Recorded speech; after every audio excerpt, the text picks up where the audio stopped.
there's like words that we use all the time, common phrases. And every once in a while, like I care where they come from. I love origins of words when they're like weird, when it's like, wow, that was a word even before we used it. Because there's so many, like, this all started because a friend of mine sent me a photograph. I'm going to post it tomorrow for Throwback Thursday.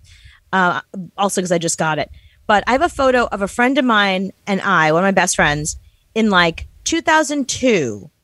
We were at some party and everyone was like getting drunk and whatever. It was my girlfriend and I, and she was like kissing me on the cheek and I was doing a duck face. And I have a friend that was like, oh, I'm so sick of all these millennials or Gen Zers doing duck face every time they do a selfie. It's like, bitch, we were doing duck face in 2002, probably even earlier than that. I think I even have a picture of myself from like 1998 with like full, duck face, whatever.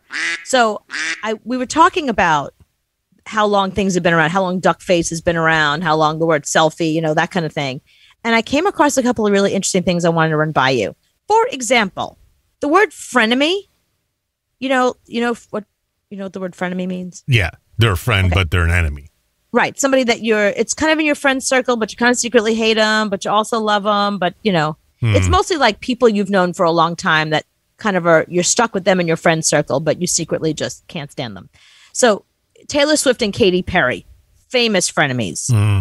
The term frenemy has been around since 1953. Really? Yeah. When was it used? It feels like a brand new term. Here's when it was used.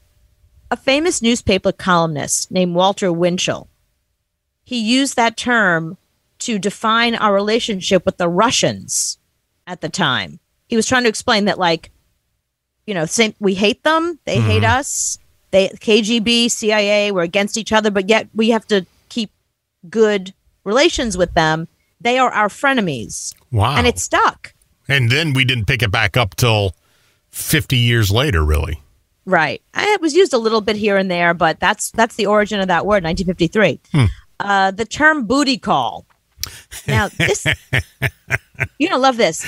When I think of the term booty call, I think of the movie from 1997, or I think there was a hip hop song in 1993. And they all refer to calling a girl from a phone booth, hence booty call, like the phone booth. The booth is the booty, But actually, the term goes back to Elizabethan times, around 1560.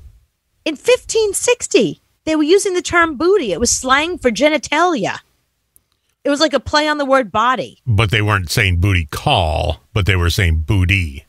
Yeah. So if I wanted to, if a friend of mine said, "Hey, did you touch the booty? Touch the booty?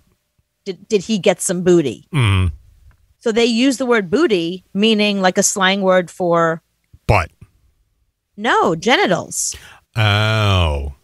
Like, dick. Instead of saying dick, you say booty?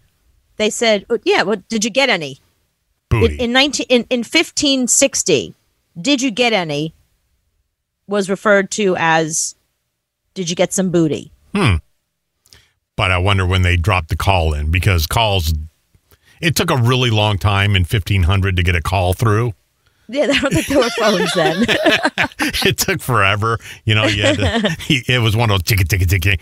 Ma Bell. I want to make a booty call. The booty calls were tough then. You had to write a letter. You had to get pen and ink. You had to write a letter. You had to roll it up. Bird. Maybe you had like a courier, and the courier would like then get on a horse, and like 2 weeks later, she would roll it open, and it would go, "You up?" I wonder if cavemen did that with fire. They just smoke signals. Yeah, up.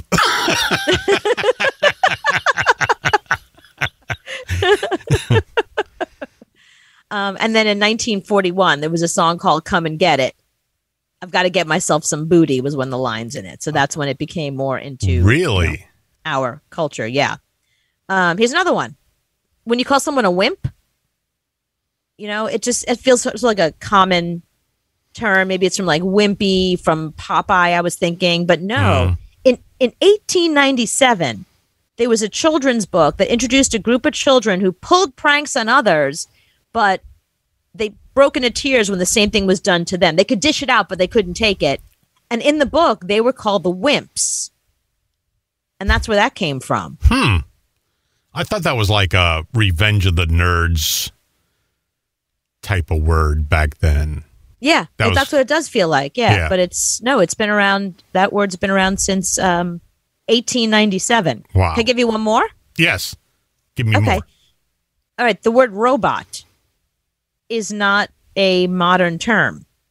It was a Czech playwright who wrote a sci-fi play in 1920 where work was being done by manufactured beings. He called them robots because the Czech word robota means involuntary worker. So he termed these beings that were doing work in place of humans, he called them robots, and it stuck. Wonder if he had any idea about a Roomba.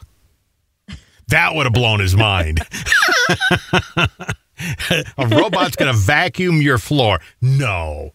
I'm telling you, that's coming. Cars won't vacuum fly. Your floor while you do other stuff. Right. Cars aren't going to fly. Main thing. But the vacuum will happen all by itself. You don't have to do anything. You sit back and it does it all by itself. I love it. Yeah.